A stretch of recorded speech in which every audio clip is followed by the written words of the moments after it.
man which is dying. Yeah. Yes. Speck&Tech number 28. Big applause.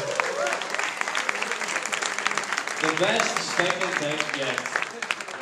Okay, Speck&Tech number 28. We go down and fast because we have two speakers waiting to speaking. And first of all, big applause to all the people standing behind all this mess, our monthly meetup. So, big up. That's the 2 years of Speck&Tech. Except at the end we left, but we still need to. Cool. This working. Yeah. First speaker of the night, you can see her here. She's not a cyborg, surprise. Federica, big applause for her as well. She's a micro person. And the second speaker, Max. Ciao, Max. Another human, what a surprise. Directly from London. Okay, as always, we want to thank our supporter before starting. We don't have heavy profile speakers, we don't have speakers talking for 5 minutes tonight. So we can say a big thank to Impact Hub Trentino. So Impact Hub is the place where we are tonight. If you need a co-working space, just come here, say you're from Speck&Tech, you get 10% off from your first month. You can rent a desk if you are just one person, an entire office if you are more than one person, or you can just come for coffee. I work here and you can come to say hello. Don't come too often, I have also to work. Sometimes. And if you can also look there, you can see those beautiful faces. It's from an artist from Brescia. Christmas is near. If you have relatives that you would like to give one of them, you can actually buy them. They're actually super expensive. Yeah, fuck it. Yeah, the name of the artist is Chi Tocca Muore. Thanks, please. They're very expensive. Speck&Tech is a poor association, no profit. Don't break stuff.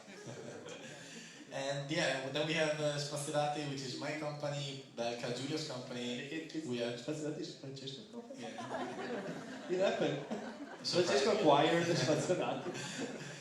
We have Fattura in Cloud, and actually if you make a donation to Speck&Tech, you can... also we can preach a little bit, they just released the fatturazione elettronica. So if you are a libero professionista or a company in Italy and you need fatturazione elettronica, you can now use Fattura in Cloud to do that. Yeah, and actually if you make a donation to Speck&Tech, you get an email from us paying the fees to the Italian state, so it's pretty nice and pretty legal. And then we have Diginate, which is also Max's company for the first time. Max acquired Diginate. And if you were, good for you, man. Good for you. And if you were wondering, how the hell we managed to get all these beautiful stickers, well, that's because of Max. Yeah, Max is somehow justifying hundreds and hundreds of stickers from Trento, Italy, with faces of pigs to his company. So he's a hero, guys. Yeah, and actually a spoiler, but he has some very cool and extra self-promotions stickers. Yeah, about him tonight. So after his talk, there will be yet another sticker appearing on that desk. So if you go there, towards the end of the night, there's going to be a beautiful sticker, very Max-shaped, sort of. Yeah. Cool. And the ultimate... No, I would just push it. Go on. Yeah. And then, if you also go on the desk, you can find our tees, the second edition. Tees, this one. I saw some people wearing them, like, for example, our new Fonico Federico. I would say a big applause for him. Yeah, Federico is a new entry, is helping us with the audio, so me and Franz can do even less stuff, finally. Yeah. And if you look there, there's a bunch of tools and stuff and audio mixing things that he brought, just because of the pleasure of having high quality events. So that's, yeah, karma. Thank you very much. Yeah, really, appreciate it. Our speaker is also Polly.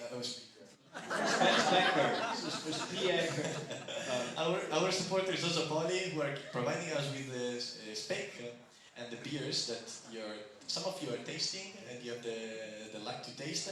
All the rest is in the kitchen waiting to be eaten. So stay till the end of the event so you will fill your belly, I would say. Finally, you can find all our details on our website. There's everything, like from sponsors to the possibility to submit a talk and also become one of our sponsors for the future events. Yeah, if you have any good idea, and you want to speak about Speck&Tech is not just me and Francesco's club, just write us. I mean, we're open to any one of you.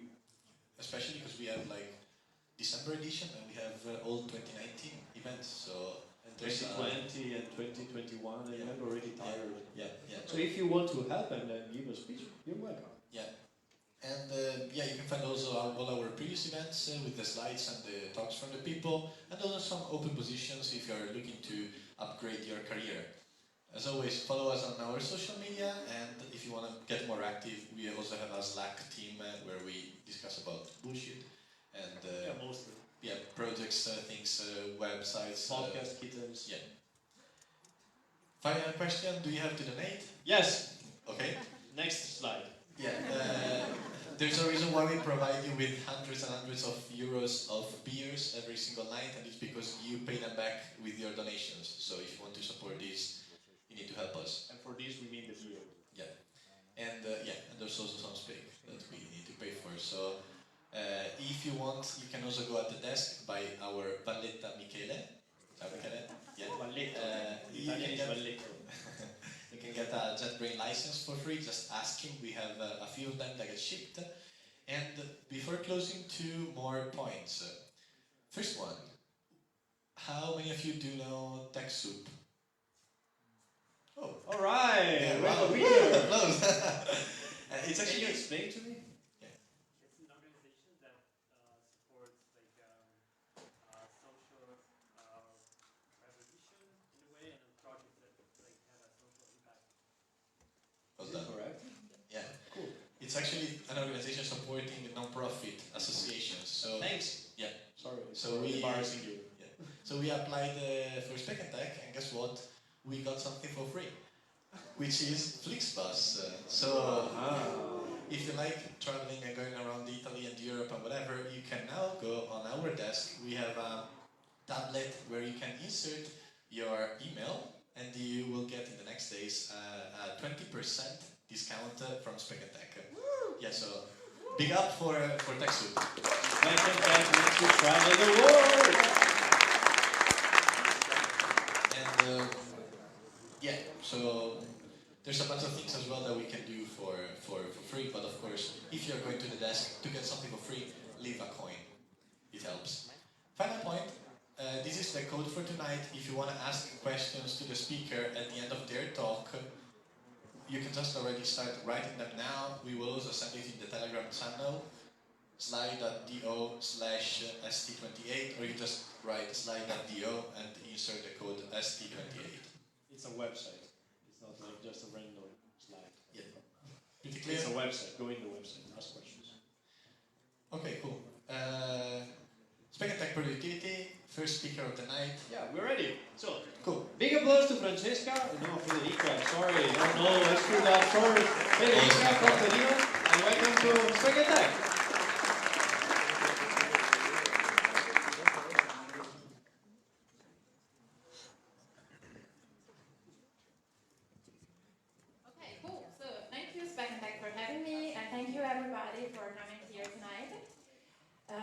Share with you my personal experience as an entrepreneur, as a designer, because I founded 5 years ago FibeBeam, that is a user experience design studio, focused on design thinking, design methodologies, and digital products. I want to share with you my story. I don't want to teach you anything, and probably some of the things that we will see tonight are kind of obvious for you. But I just want to share my thoughts about productivity and about the working environment. There is a question that is kind of obsessing me since the foundation of FibeBeam, and is how hard should we work to be successful? And to answer this question with you, I will start with a story. That is this book, a book that I spotted a few months ago in a bookshop, and the cover is pretty promising because it affirms that even the stiffer people can do splits. Full disclosure, I can barely touch my knees, so don't even think about doing splits. So I was super curious. I bought the book. And what this girl, Aiko, that she's a yoga teacher, is kind of the Marie Kondo of fitness she affirms that you just need 2 legs, this book, and 5 minutes of your time to perform a split. So no matter how old are you, which is your fitness level, you can perform a split. The exercise, the progress are pretty straightforward. So basically what you need is a 4-week plan, 5 minutes of your time, and you have to perform 3 basic exercises. 2 basic stretching exercises and 1 variation that change every week. I saw you are very skeptical about this, but I will explain later on why this process is important.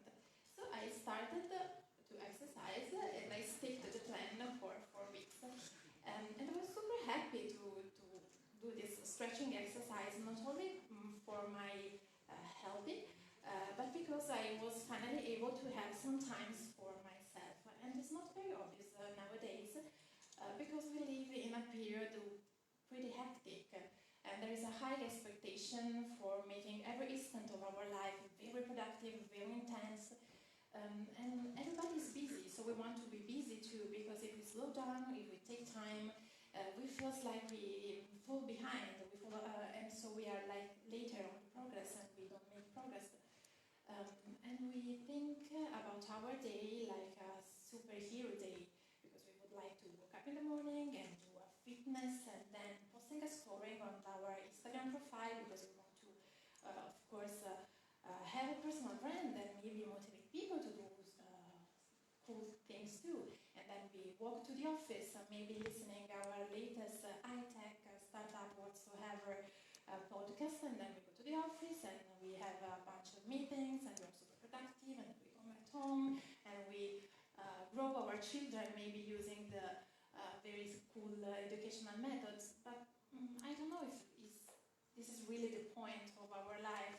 And also what is very impressive for me is that people work like earlier in the morning or later in the day or in the weekends, and it seems like people don't get their work at work, and life becomes like the leftover, the doggy bag of our working routine.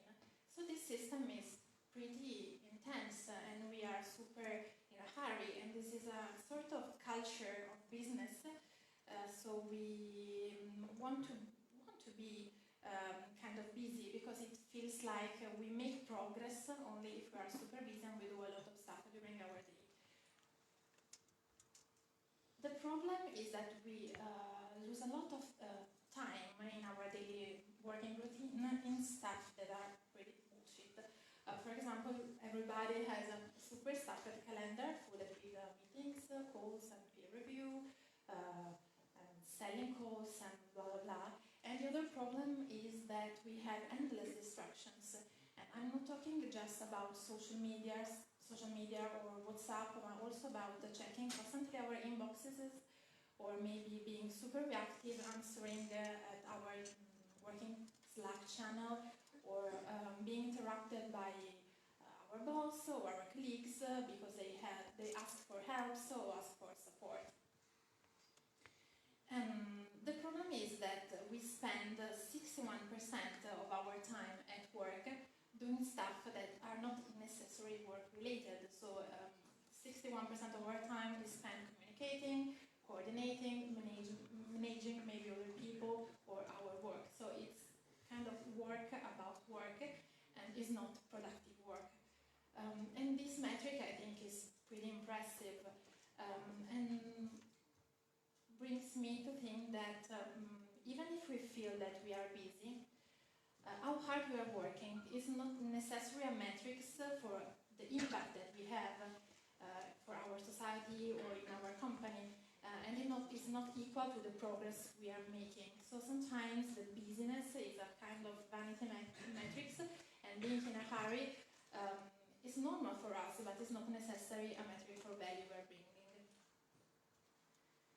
So I start thinking about the culture in 5Bean, and thinking about how we can make a peaceful environment that makes our designer able to bring to clients very fantastic digital products, but without working like crazy. And so I deliberately choosing to creating a peaceful, calm environment without stressing my design team with SAP delivery or stress or very impossible target to meet, because sometimes what we're looking for is just to reach some high expectation that are not real, that are insane. And also the important thing is trying to grow in my business, but not at the expense of my people life. And what I learned from the eco-split process that we saw before is that there are 3 secret ingredients that make this program very successful. First of all, starting the day having one clear goal in mind was helping me to have a clear objective and make progress. The second point was that I had a process, so I knew that I had to do just 3 exercises for 5 minutes, and so this very short program kept the focus for me, and I was able to make progress. And the third point, of course, is the time box, so just 5 minutes per day spent doing the exercise. Surprise! These 3 principles are the same that make the sprint very successful. How many of you knows what sprint methodology is? Very good. How many of you participated in a sprint or facilitated it? Okay, less, but very cool. For the ones who do not know what a design sprint is, basically is 5 days in the original recipe, but 4 days in the updated version process that helps companies, startups, and teams to validate big business challenges or help to improve a product or just creating a new one. This process was invented by Jake Knapp, that was the tall, handsome guy portrayed in this picture. And we embraced this methodology in 5Lean, and it's like creating a lot of values, just not only in our culture but also for clients. And this is how a design sprint look like in 5Lean. Oh, no. Sorry.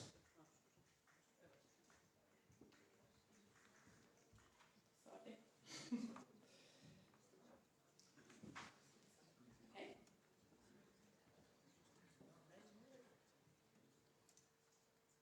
let's do it again.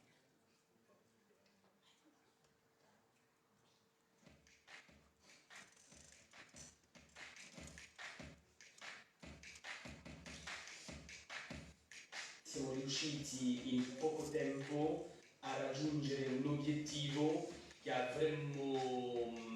che avrebbe preso molto più tempo senza questo metodo.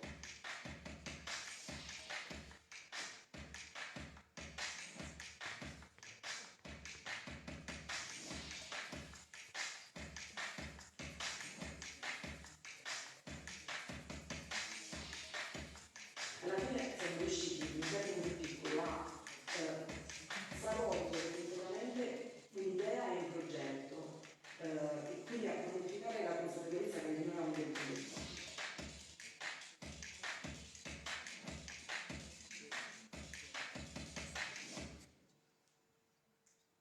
Pretty cool, no?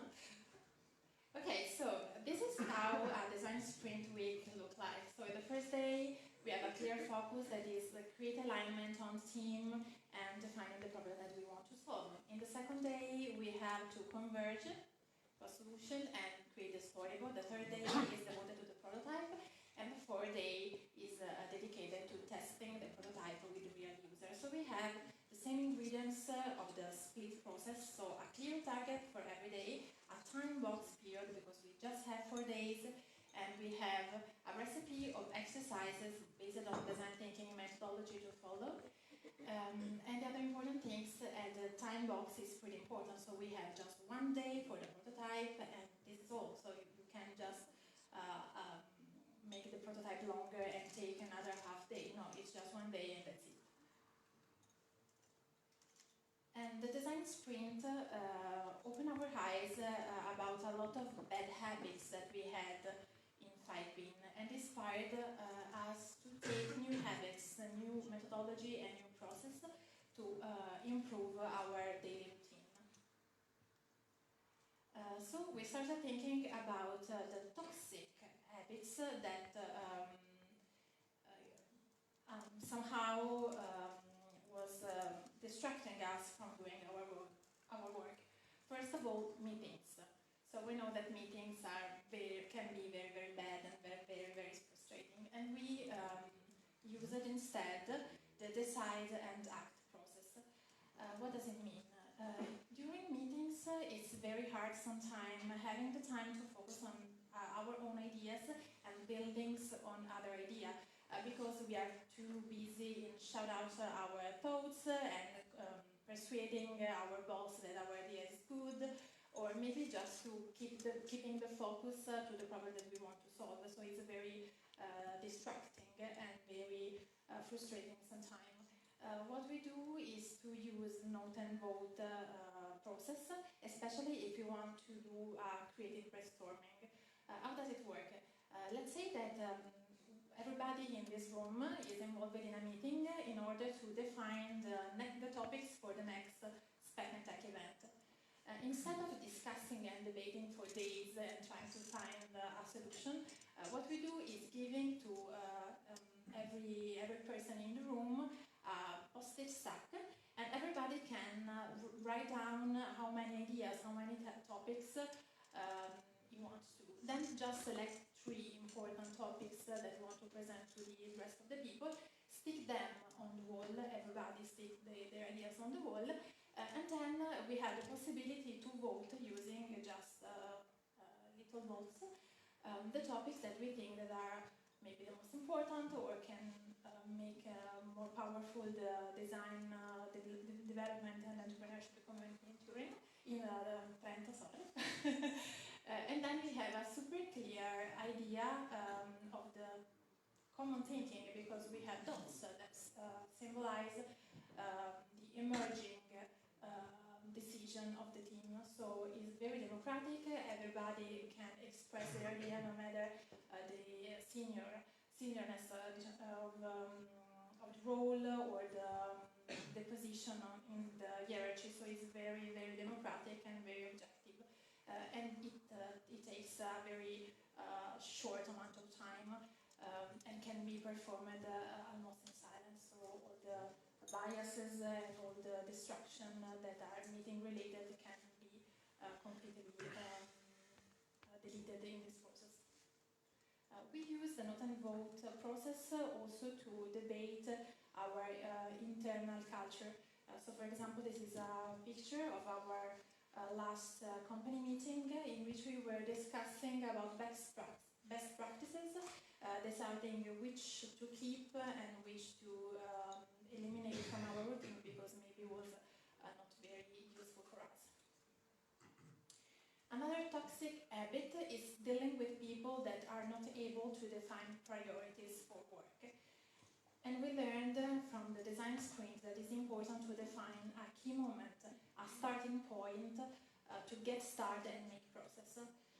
So the sentences that we find very frustrating are, for example, dealing with people that say, okay, this was everything is important, all the features are crucial, there are nothing that is more important than other things, and this is impossible to deal with because we don't have a clear starting point.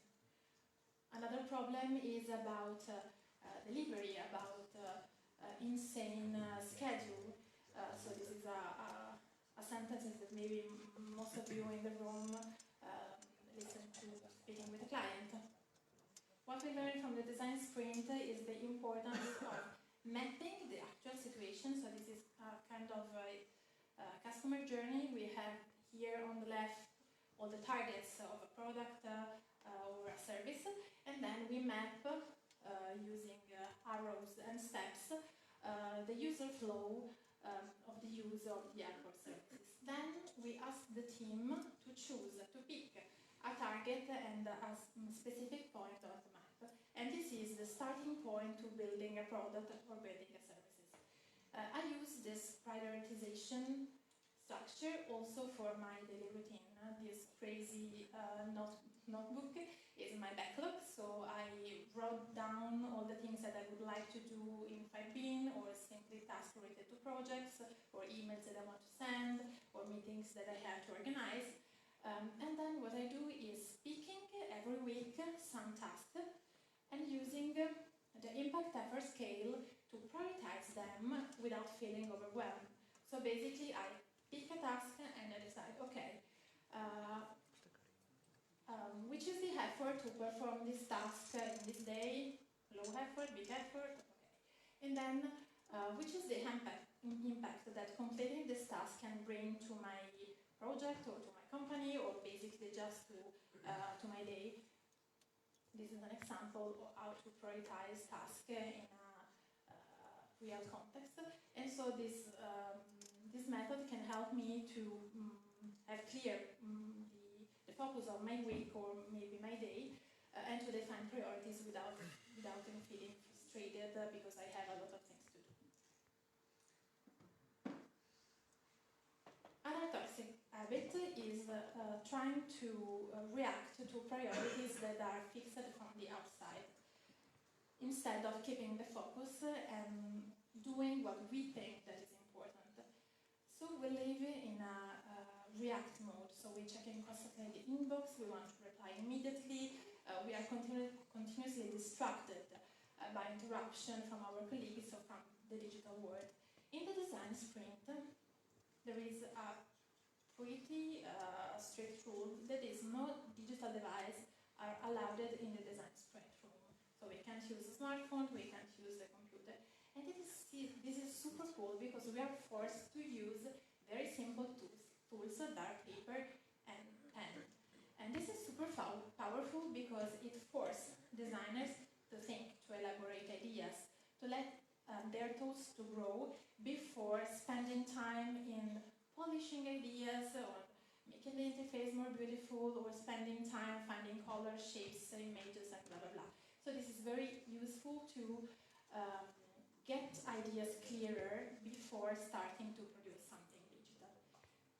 And as I said before, the other powerful instrument is time.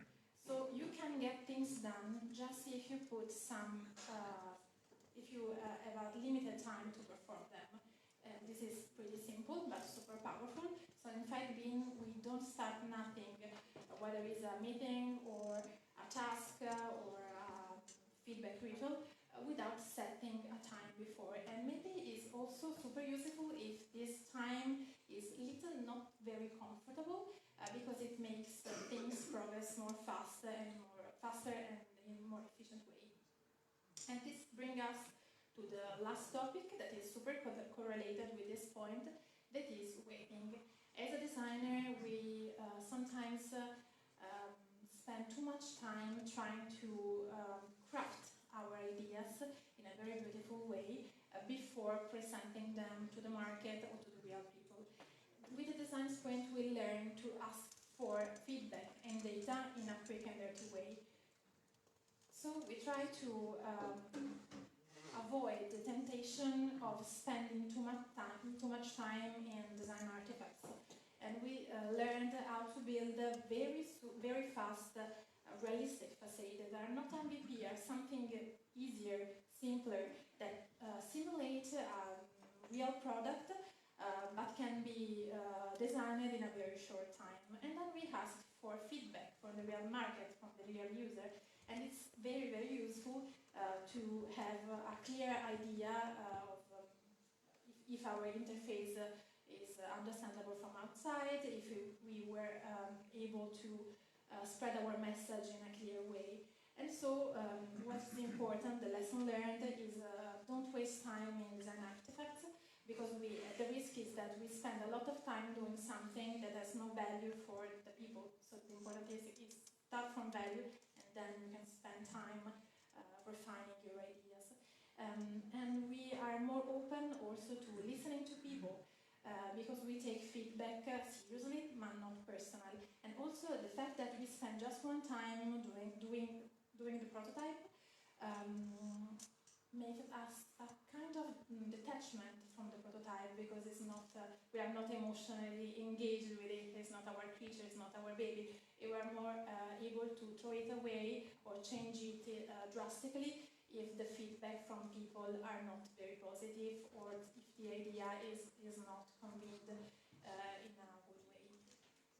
We used this process also to deliver the landing page talking about design sprint in 5bin. We spent just one day designing and developing this page, and we put it online asking for feedbacks from the design community, from potential clients, from colleagues, and from other companies. And it was super useful to understand if the value of design sprint were described in a clear way, if the message was interesting for people, and we collected a lot of feedback before starting to design the final concept. So, my just 3 takeaways from this talk.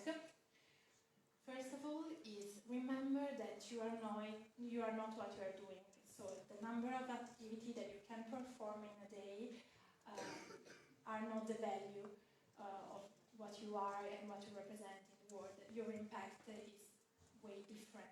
It's not measurable in the quantity of things that you can perform in a day. And please stop to celebrate the struggle culture. So don't fuel your time with the ASAP methodology or trying to do as much thing as you can, because working, the stress that you accumulate at work is not something that you can contain at work. It's like a virus, can infect your personal life. So you bring it at home, you bring it with your family, your friends, in your couple, and so it's very toxic, not only in your working life, but also in your personal life. And being more productive and more efficient in the working routine, avoiding all the distraction and the toxic habit, help us to create time for what matters. So you can, if you are able to keep the work in the workplace, you can spend your time doing what you're interested in. Let's say play the guitar or just reading the latest design book. That is time that you can dedicate yourself to the things that matter for you. So, if you listened till this moment to see me perform the split, I'm sorry, I'll not do it again on stage. But thank you for listening to me, and please, if you have questions, I will be more than pleased to answer it.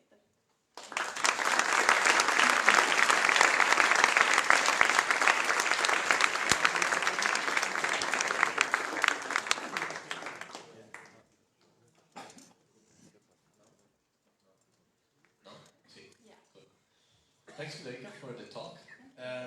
We have some time for some questions. If you didn't write them yet, you can do it now. Otherwise, you can also ask directly, and we will go around. Yeah, it's on the Telegram channel. slide.do/st28. Because I looked for it and I forgot, sorry, just me. Otherwise, you can just ask directly if you want to I have one in the meantime if you want to think. What about the time boxing tasks? What happens if you badly evaluate a task, not by 5 minutes, but hours? Has that ever happened? How do you react to that? Just curious. Of course, this has happened a lot of time. You are too optimistic with the evaluation, but we are not very strict about our schedule, so there is no problem if you participate the task the day after. So the lesson learned is that you have to be more precise in the evaluation, but there is no problem at all. So it's just a matter more of planning to Yeah. understand how much the thing would occupy more than evaluating the span of the Yeah, task. exactly. And the scope is trying to define which is the highlights for that day and try to make time to perform that at live. The other task could be postponed in another day if you don't have time to finish them. That was my mistake. I didn't press enter, and there were questions waiting for me. So yeah. Surprise! I start with the first one. Is it possible using sprint methodology for all projects? If yes, how to do if you need more time for the prototyping part? Similar to what Giulio asked as well. Yeah, okay. Actually, we are super strict about the prototype. It happens sometimes that the client asks for having half an 5 or 6 hours more to do the prototype, but we are safe about it because the focus here is to validate ideas. So the prototype should be functional to demonstrate if the idea works or not. So with having just 8 hours to design it is also a good exercise to define priorities and avoiding to spend time in things that are not important to be tested. So absolutely we are super strict about the design sprint timing. We are more flexible for the normal, let's say, organization of work. And yes, the design sprints can be used for several projects, digital design projects, but also for designing physical spaces or physical product or designing slides or brochure or whatever. There were other questions? That's it. I Yeah. answered? Okay. What was the biggest challenge, most demanding client for your company, and how you dealt with that? Oh. It's the easiest question you can do at the end of the talk. Good It's basically question. another talk. Okay, maybe talking about design sprint, a great challenge was working for a product that didn't exist. And at the beginning, when we first started to use this methodology, we didn't do any preparation before the sprint. And so during in that case that I mentioned, during the prototype day, we tried to define the tone of voice, the branding, the colors, the visual identity, and in 8 hours was pretty impossible to do all this stuff. And so we spent like all night trying to completing the prototype. What we learned from this lesson is that we have to prepare before the design sprint, doing some user research, and maybe also defining the design system for the app or the service that we are going to design. Here the methodology seems to be very adaptable to the design of interfaces, like facade, mockups, etc. But how likely it is to apply these to other domains? I think about hardware or whatever. Okay. Actually, this methodology can be used, as I mentioned before, also to prototype physical objects. I don't know about software. I think that maybe the important things is to remember that the focus is to validate an idea. So even talking about software, the point is trying to prototype something can be tested and can be measurable. As I explained in my talk, what you can do is just to hack the process and bring just some exercise to improve, for example, the decision-making process or to boost the creative brainstorming in our company. So you can use just pieces of the design sprint to improve your internal process. Okay, cool. 2 last questions. Do you announce your approach to productivity by inspiration from others, e.g. podcasts or books? Is there any good book, blog, etc. for inspiration? Okay. First inspiration, yeah, it is the sprint from Jake Knapp, as I mentioned before. I listen also to a very interesting podcast that is called Product Breakfast Club from Jake Knapp and Jonathan Curtin from Agent Smart. And a very interesting book that we are reading and experimenting in FEDERICA is Make Time, also from Jake Knapp, that explain a lot of hacks to boost productivity and make time for things that are important in our life. Final question. Yeah? How do you do this cool sliding effect? It's Keynote. Also, I am curious about the waiting animation. Is that Keynote as well? No, that It's one not. is After Effects. Yeah, it's motion Right. graphic. The rest is just Keynote. Yeah, that was a tricky answer. That was very cool. Thank you. Tricky. Oh, Cool. sorry. Leave it. Cool. A big applause again for Federica. Yeah, thank you very much.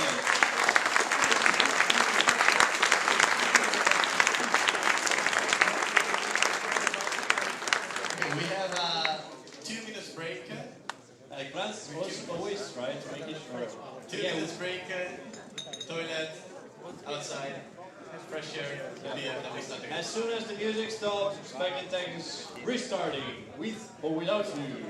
See you later.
Però sti cazzi se li fa con After Effects.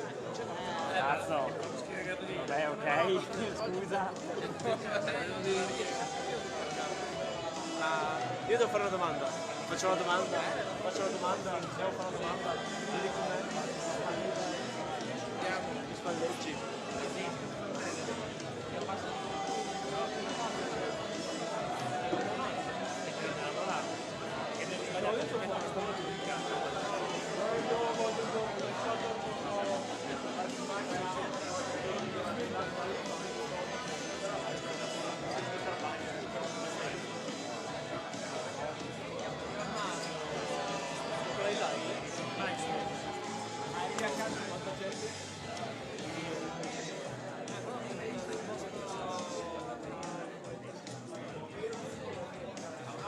Non sono stata io.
va bene, dov'è? Quando serve?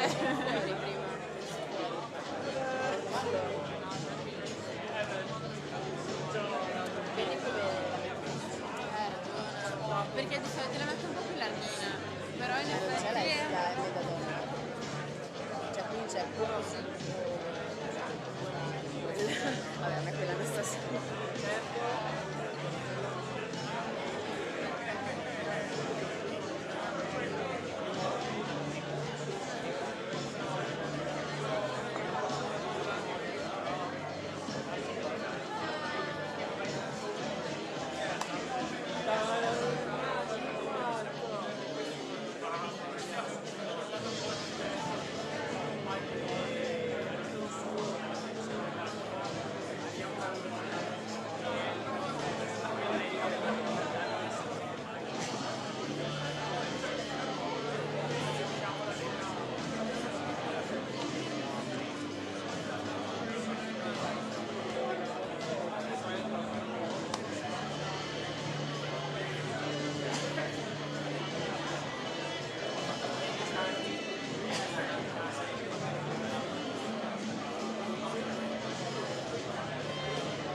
Please take a seat.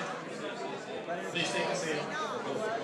Maybe for the first time we go home before 2 a.m. The earlier we start, the earlier we expect. Hello everyone. Speck&Tech is now restarting. Please take your seat and help your friend nearby to find it. If you're not sure which seat belongs to you, please help others sit before you. In case of an emergency, the exits are in the back of the building and in the front of the stage. If you feel that you're looking for something, please refer to Francesco Bonadimas. I can keep with this thing forever unless you please everyone sit. Thank you. Mind the gap between the train and the platform. We are now arriving at Covent Garden. My name is Giulio, and I really like it. Once I had a speech for more than 20 minutes without telling a single thing. So please take your seat. Otherwise, I will keep annoying the whole crowd. This night, I have a thing called Stupidera, which can continue forever. Oh, Max? Alright, so we have now the second speaker from the night, which is also the author of the fixes of many of my very, very bad files made in SVG. And here is the man. So last time I sent him the stickers from Speck&Tech. He asked me if it was from Sode in Vista. It wasn't, it was me. Sorry.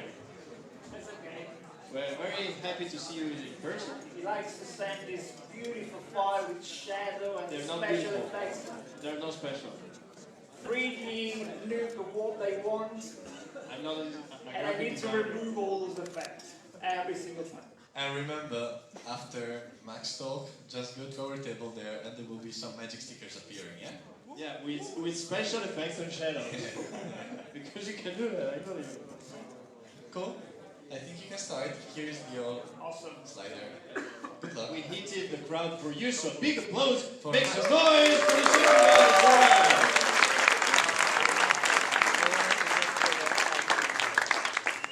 Alright guys, so we're actually very lucky because I was meant to be the first speaker, and then they changed it, so then I was the second. And you know, when you have two speakers talking about the same thing, you always fear, oh my god, are we going to talk about exactly the same thing? Are we going to say the opposite? But luckily, we talk about opposite things about productivity. Right, but first of all, you know already my name, I'm Max DELLAI. I've been living in London and Australia before that for 7 years now. I'm a digital designer, main communication designer, among the fact that I'm also the only one. And, and I'm also a graphic week teacher. I don't know if any of you has been at this workshop, but I'll come later into the conversation, in the presentation, you'll see why it's important to me. Okay, so today I'm going to try to explain to you how to make your company or yourself, in the case of the individual, richer. But not in a sense of with more money, okay? I'm afraid I'm the least right person to tell you how to make money. I mean, I'm here giving away free talks. I give a free workshop about design, and I'm a communication designer, which means that no one really knows what I do, so they just come to me. You do logos, right? Among other things. So can you do me this logo? You know, it goes, about £50, will it do? Not really, 500 maybe? £50, come on. So you remain poor all life. Anyway, I try to think very hard how to divide this presentation into 3 main points. Okay, so again, Francesca, Federica? Sorry. The first one is the one that's stuck. Okay, so Federica talked about how to be productive, okay? Well, I'm going to tell you actually how not to procrastinate, so it's kind of the opposite. So I'm going to first talk about procrastination. This is the first chapter of today's presentation. Then we move into how to use presentation for your own gain. Let's suppose that you are not productive, you can't really do it, then use that lack of productivity for your own gain. And in the last part, we'll talk why unicorns are bad for you. Now, this may seem slightly off topic, but it's quite kind of a problem, okay? Someone needs to talk about it, and I'll break this silence and tell you why you shouldn't trust unicorns, ever, okay? But first of all, start with the first chapter. What is procrastination?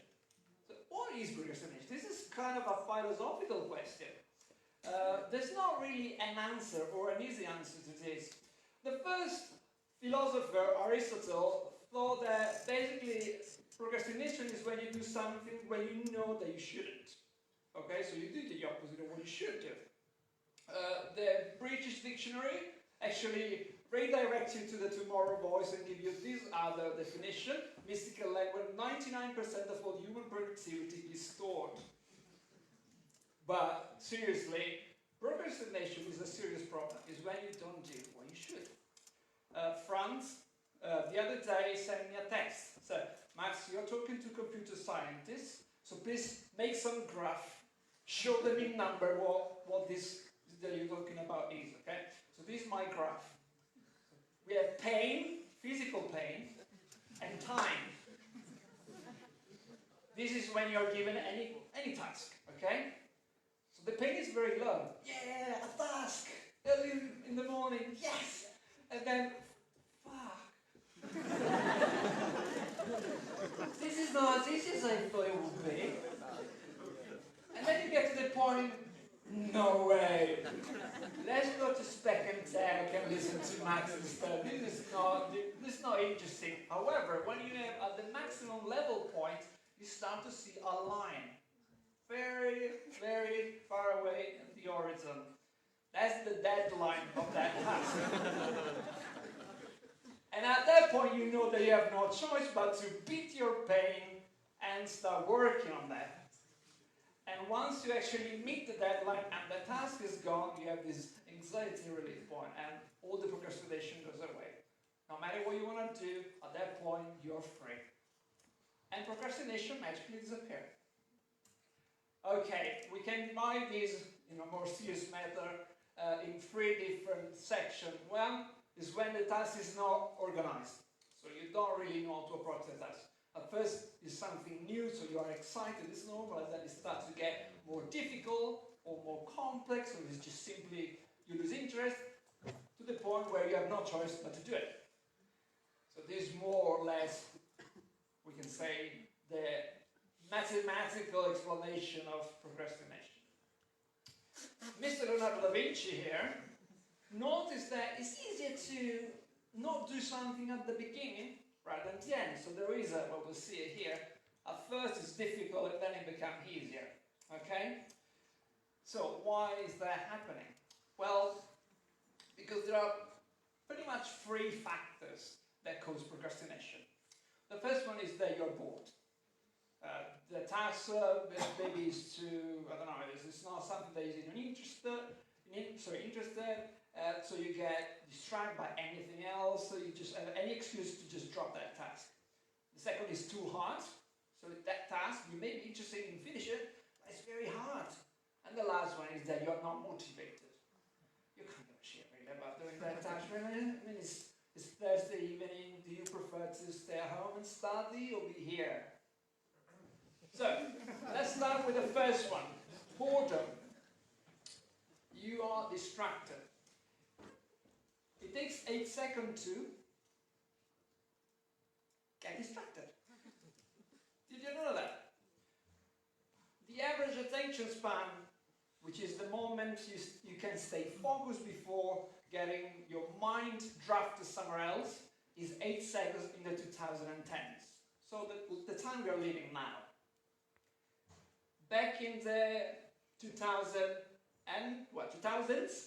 so 10 years ago, it was 12 seconds, so higher. What is 3 seconds? Try it. Is the average attention span at your phone? Is even lower. So when you're just using your phone, if you have an Instagram account, you may have experienced this. You just scroll. You see something interesting, but it's interesting for 3 seconds, and then you just keep scrolling. But there is some hope, because we have 9 seconds of attention span. What is that? It's the average attention span of a goldfish. So in fact, compare these two, humans can stay focused for less time than a goldfish. This is quite scary. I mean, Trump, we know why. But us, really? So, I give you a challenge for the next 10 minutes. Try to build the goldfish. In the next 30 minutes, I'm gonna say all these words but one. The one that I'm about to show you, okay? Only one of these word or sentences will not be said. One of these. We have stickers, developer, task, manager, France bonus, fashion text. Only one of these will not be said. Only one. So you're gonna have to listen carefully to the whole presentation to spot which one will be. Will it be procrastination? Will it be stickers, developer, or task? Okay. Whoever wins gets a free sticker that you can collect at the end, but only the winners. There will only be few. Okay, the second reason why we tend to procrastinate is because the task is too hard. Okay, and now I'm getting serious. If the task is too hard, you have 2 possible solutions. The first one is that you're not using the correct system. So I'll show you a system that actually works very well. How many of you know the GTD system? 1, 2, not many. That's good, that's why I'm here. I will save you. So this guy is David Allen. He's the guy that invented the GTD system that stands for Get Things Done. It works like this. So you have a task, of course. So you have something to do. What you do, you take that task and you put it inside an inbox. Why is that? Well, because you can't remember everything. Your brain is not meant to store everything. It's just meant to create. I mean, can you imagine remember everything? Remember every single time you went to the toilet? For number 2, the smell? Every time that you push and give you an error? You know what I'm talking about, right? So, you tend to forget stuff that are not relevant to you. So, the same is for tasks. The moment you have a task, put it somewhere. It can be a piece of paper where you collect, like Federica, all your idea. Just put it there for later. An idea is actually a task, so it can be treated with the system. And then you need to ask yourself, is that task actionable? Can I actually do something? If the answer is no, delete it. Or store it somewhere where you can use as a reference. What is an example of a non-actionable task? Your girlfriend's birthday. You need to remember it. You know that you need to remember it. However, you can't really do anything about it until it happens. So you just need to remember when it's good to remember it. And that's why you reference it, but you don't do anything about it. You store it, you forget about it. If the answer is yes, you need to ask yourself another question.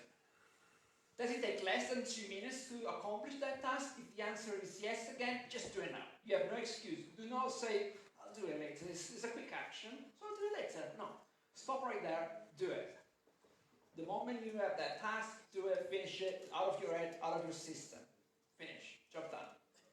However, if it doesn't take less than 2 minutes, well, you need to do 2 different things. Either you delegate it, so you say to your colleagues or to someone else, please do it. If you are a manager, you can do this all the time. If you're not, maybe you're less lucky, but you still can, for example, ask someone else to remind you to do that task, or ask them to start the task and you will finish it. You get the idea. Otherwise, you can defer it, which means that you actually do something with that task. You do it now. So, okay, I have this task, it's actionable, it takes more than 2 minutes, I want to do it now. Even though I know that will take longer, I'll just do it. And that actually can stop other tasks from happening, so I'd rather just get it done. Or, you store it for later. It could be related to the girlfriend birthday that you have to remember. But you need to buy a present for that birthday, right? And not now, because it's in 6 months. She will find it. They always find everything. So you need to actually remember to buy the present at the right time. And that's when someday comes into play. And this is it. I know it looks a bit complex when you see it like that, but once you try, you will find it super easy. I use it every day for everything, and I tell you, it just makes my life so much less stressful. The other solution is that you are treating, remember when we thought the task is hard, so you use a correct system, or you change it into something else. You change the shape of your task. So let's say that you have the birthday party to organize, the girlfriend, always coming into. So last summer I have to organize my girlfriend's birthday, turning 30. She's getting old, right? Okay, no, let's not say that she's here, but she is. Okay, so please forgive me. You have to organize the birthday party, okay? A birthday party is something that you probably have done. Maybe not a birthday party, but a party in general. A birthday party is made of many, many tasks in itself. So if you put in your to-do list, organize birthday party, you will never do it. You will never get it done. It's too complex. It will just blow your mind. But if you take that task that sounds impossible to accomplish and you break it down into smaller tasks, well, that will reveal itself much easier. So, organizing a birthday party is made of setting a budget, choose a date. Sounds stupid, but sometimes you don't do the birthday party on the day of the birthday, especially if you live in another country. Just saying. Decide the menu, select the music. You won't believe the music taste of 30 people. Getting everyone happy is impossible. Guest list. Instruct the friends what to do. Pick a menu. But not even that. Even just setting the budget is an immense task. So whatever, just break it down even more. So if that task is still too hard when it's broken down, just take it again and break it down even more. So bakery, cold drinks, blah, blah, blah. So you get the idea, okay? So it's a matter of picking the task, break it down even more into more actionable tasks that you can accomplish in maybe 2 minutes. Remember the GTD system? Making small tasks? Alright, and now we come to the last point and also to the very end of the presentation. What about though if procrastination is caused because you don't give a shit? What about that? That's a big problem. And let's take us to the second chapter. How to use procrastination for your own gain, for your own advantage. So how many of you have been told you are a millennial? You will get distracted too easily. You don't care. You prefer to check Facebook than work. You struggle to focus. You shit. I've heard it many times. If you read the UK newspaper, every day you get an article about how millennials will destroy the world. That's what we apparently are very good at. We get distracted, we don't care, we only care about our phones. Whatever, if that is the case, let's stick it up there, you know. Reverse engineer the problem. We procrastinate very well, good. Then let's procrastinate to not procrastinate. Makes sense, right? So, do something by avoiding doing something else. I don't know if you know this company. It's a minor player in the Silicon Valley. Some years ago, they had an idea. So they have all these developers working very hard, all day, extra hours, but they were not happy. I mean, maybe sort of happy, but they were not very productive in a way. They accomplished their task, that's it. And then someone, we don't really know who, there's no record of it, but someone inside the company said, wait a second, what about if we take Python and tell him, man, we can give you 20% of the week to do whatever you want. Python was very sad at the time. Everyone was talking about Java or, you know, about the new that's coming up. So they said, what about we take Python and give him some free time, but not free time in the sense, okay, go outside and take a walk, walk the dog. No. What about if you stay here? And while you're here, you invent something that makes you useful. I'm not saying that Python is not useful, by the way, I like it. But to make my point, try to take something that you are passionate about and transform it into something else. If we can use it for Google, better, otherwise, you have a free time, you relax, you feel better. So, this is what happened. Boom. In a matter of years, Google Ads was born, thanks to the 20% program. Basically, a couple of developers team up with the idea. They work very hard inside their office while working on other stuff that at the time were more relevant, and created Google Ads, which you may know probably is one of the most profitable bits of Google, one that generates more revenue. Google Calendar, I don't know how much money it can generate, but it's certainly something that everyone uses. Another 20% product. Gmail. How many of you use Gmail? A 20% program product. It's a very powerful program, but it doesn't finish there. It's not just about developing good idea while getting paid for it. It's not just that. There is another factors. Another graph. Franz asked me to do it. Productivity this time instead of pain and time. I mean, this is an approximation, it's not the actual graph, but just to make the point. There was some manager noticed that since the introduction of the 20% rule, or the 20% program, the productivity among the developer, or whoever was interested in the program, boom, skyrocketed. Why was that? Well, There's no scientific explanation, but one of the most common theory about this is because people were working very hard, they asked to finish what they have to do in order to work at what they wanted. This is one of the most critical points of the 20% program.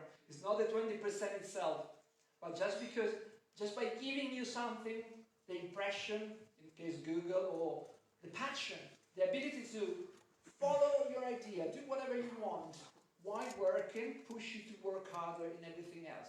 Could be because you're happier, could be because you want to do what you actually want to do, but the point is, by procrastinating your own task, the main task, you create good product that your company may profit from, or you just may feel better. So, time is not money. This is something that managers need to understand, especially a smaller company that obviously may be scared of the idea of giving away 1/5 of the week. It's 1 day a week where you can do whatever you want. But the truth is that we are not walking wallets. We are actually person, and our idea has a value not just for ourselves, but could be a value for the company we work for. So let's delete this idea. Try to move forward. We are millennials, we know how important the idea can be and how profitable they can be.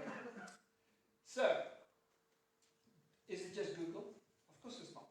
How many of you know this website? Of course you don't, because it doesn't exist anymore. And the reason is because bourbon, this bourbon.com, was a website for whiskey lovers, just in the San Francisco area. A very great idea, isn't it? A successful idea to start with. The problem is that people seem not to upload anything. They just drunk all the time to do anything about, talk about whiskey and stuff. But something else, something not predictable happened. They uploaded a picture of themselves drunk. And whoever worked at bourbon.com thought, you know what, bourbon is not going that well. Maybe there's not that many whiskey lovers in the world. But what about if we give them the ability to upload pictures instead of talking about whiskey? And that was how Instagram was born. But look it up, bourbon.com became Instagram.com. That's incredible, I was shocked as well. So Instagram was made by alcoholics who decided that after all, the world wants to share stuff, not just drink. And they created one of the most successful social platforms today. This was done while working inside bourbon.com. Believe it or not, bourbon.com was a thing. There was some investment in it. So not really 20%, but still the project that was born within another project, thanks by a developer deciding to spend more time on, let's try that more. LogicalAwesome.com. Alright, well, LogicalAwesome.com were a gaming company. They developed games, which never reached success really. No one cared about their games. But they needed a way to share content and to update it frequently, like every day. But not just one person, 10 developers simultaneously. Does you see where I'm going here? So how do you code on something that someone else is coding, but then if you have a server inside the company and you upload the new code and someone else overwrites and you just lose everything, whoa, what about if we use this gate that everyone is totally telling about, so start to start building up and making start into a company. So Logical Awesome became GitHub that recently Microsoft bought for an enormous amount of money. GitHub was definitely a side project developed by one of the developers, frustrated because they have this conflict code issue. So they simply integrated Git inside their workflow and they see that it was working very well if you connect it to the internet and blah, blah, blah. Boom, GitHub was born. Again, someone was given time to develop a tool that maybe or maybe not will be useful for the company, and they turn it into a multi-billionaire company. Last but not least, Tiny Speck. I thought you would love this. Tiny Speck, you use it every day. Yeah. Whatever this company has created, you use it every day, every potential second of any hour. Because Tiny Speck is the original name of the company that was developing games. Again, that didn't work. Games are a very hard business. Video games I'm talking about, sorry. So their video game didn't quite work, but they had developed this communication tool that one guy thought, you know what, we can communicate using different systems than what is around. So let's create an Untitled Chapter tool that we can use. We're not going to make any money out of it, but, you know, let's do it just for fun. Boom! Slack was born. And now Tiny Speck is called Slack Inc. or something like that. But anyway, it's so impressive how many companies that start from zero develop on an idea that was worth nothing at the time, but because they were so passionate on it, and they would spend so little time, but every day, every week, a bit, boom, managed to create something so great. Okay, obviously I can't not talk about my own experience of the 20% program. So that's me. You can maybe recognize some common element. So one day I call on my boss. I said, hey boss, I have an idea. And he came to me. This is a picture taken recently, actually. So, what about if I spend some time? So I just read about the 20% program, and I thought that was a great idea. I should maybe use it as well. Let's try to offer to the workspace where I was. I said, can I do the same? The answer wasn't quite what I anticipated. There was some friction. They were not very happy about the idea. So I was quite upset, but then something happened that would change the face of DigiNet, in fact, forever. He went on holiday for 3 weeks.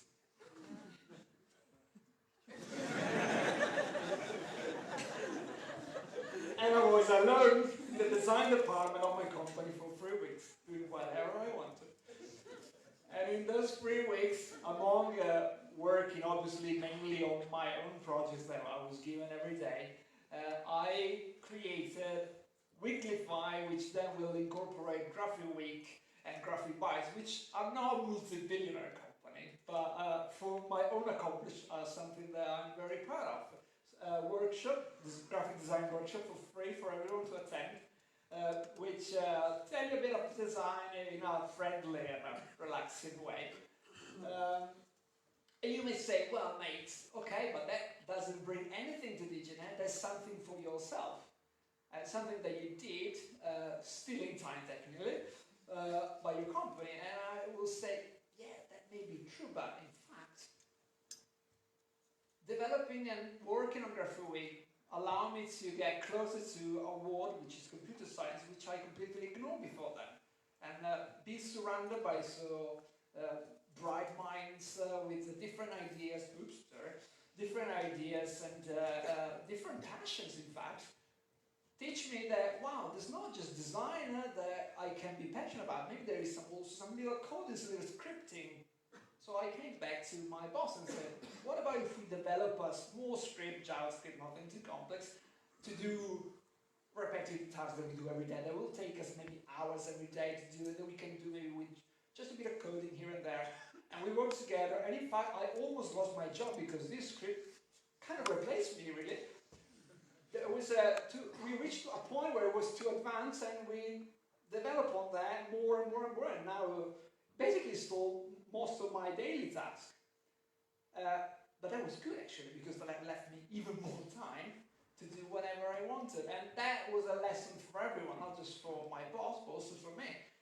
The more time you spend on something that you are passionate about in your workplace, and the more you become great at that, and the more you expand, and your company can only benefit from that.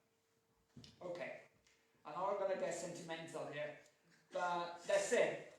let's see what I try in a hopefully not too boring way to tell you.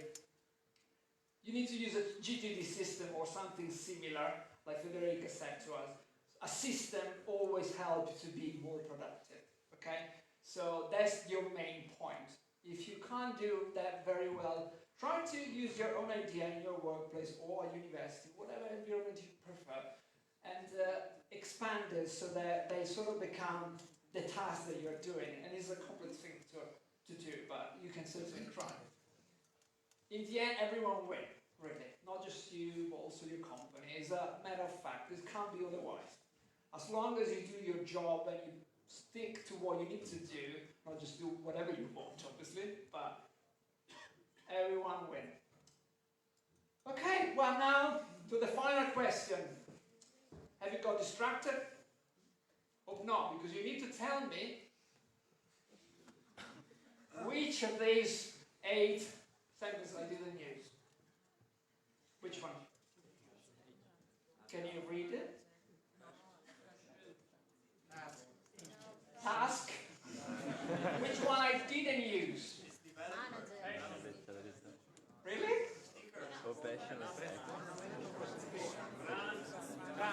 What was that? Can you read it? Franz Boner has poor fashion taste. Can you read it louder? Franz Boner has poor fashion taste. Can you all read it louder, please? All right, thank you.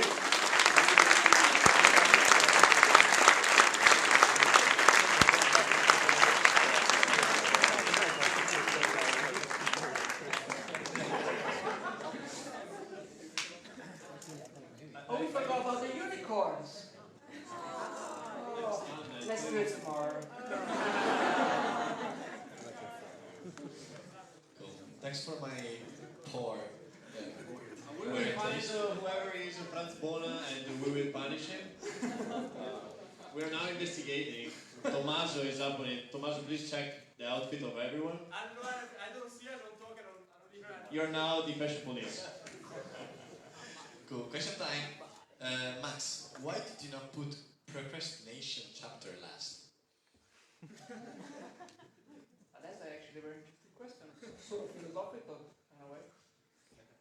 Because instead of scare you with how you should be proactive, I thought I'd tell you something that you're very familiar with, which is procrastination. Because I'm sure that it's much easier to get procrastinators to procrastinate than to actually be productive. So what about we talk about something that we know all about? That was probably the answer. There's so many, man. How many about your outfits? Jesus! Yeah. Someone was listening. Which is the right attitude to adopt such method? Right attitude. Well, surely you need to respect your own company. I mean, it's okay to have fun and to try to deviate from what you should do, but you should also remember that you are being paid to do something, and that should be your main priority. So the attitude should always be respect your workplace, you respect your own manager, and try to cut out some time out of your normal hours.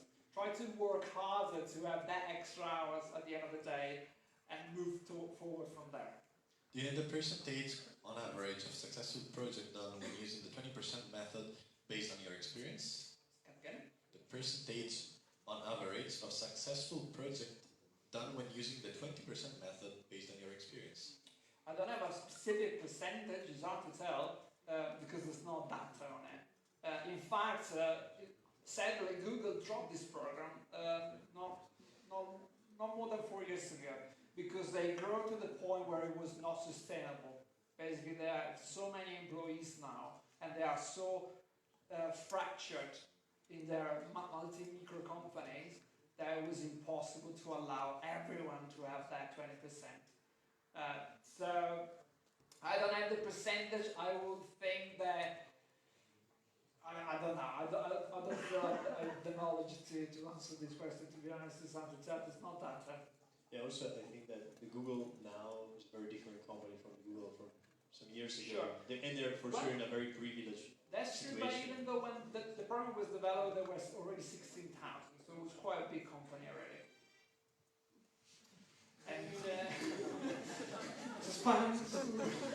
more about your, 60,000. something more about your private life. What does digitate mean? It doesn't mean anything already, it's just a cool name. I mean, like, It's actually his company, if you didn't get it yet. not my company, I work for it, but yeah. So you were the boss and the employee at the same slide. Let's just hope that my boss is not really looking right now, because he doesn't really know about those frameworks, okay? So he knows that I spent some extra time doing something else that I shouldn't do when I should do something else, but those particular 3 weeks of just doing that, maybe it doesn't matter. We are now live on Facebook, I so if you want to leave your workplace forever, this is now the moment. But he's already drunk at this time. Final two questions. Can you tell us who Franz Bonner is? It's fucking me. Is he Franz Bonner? I mean, Look can at you the tell? Look at his shirt.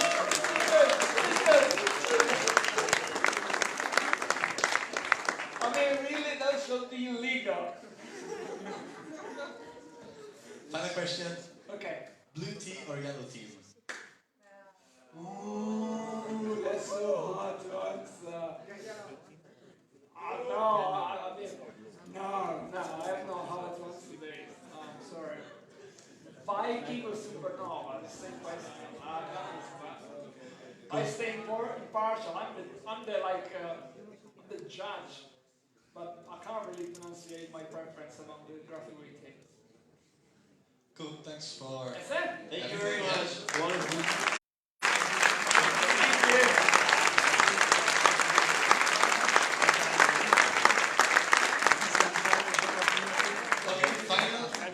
One thing I can't recommend enough, as always, I have personal stuff that I want to add to the event that you have now to listen because this is our event. No, the GTD method is awesome. So if you didn't understand from the slides, we're publishing the slides on the website. It's a pretty easy method, and I'm sorry, that's our event. So and joking. You just cut me out. Yeah. So the version that I showed you is actually a simplified GTD system. It's much more complex, but I didn't want to spend my 20 minutes allowance to tell about David Allen's strategy of getting things done. This was more a quick presentation about the method, but you should definitely look it up, Google it, and find out more. This is really, really, really efficient. I consider myself the less organized human being on earth, and that stuff helps me like a lot, being like a normal person in my everyday life. So you really check it out.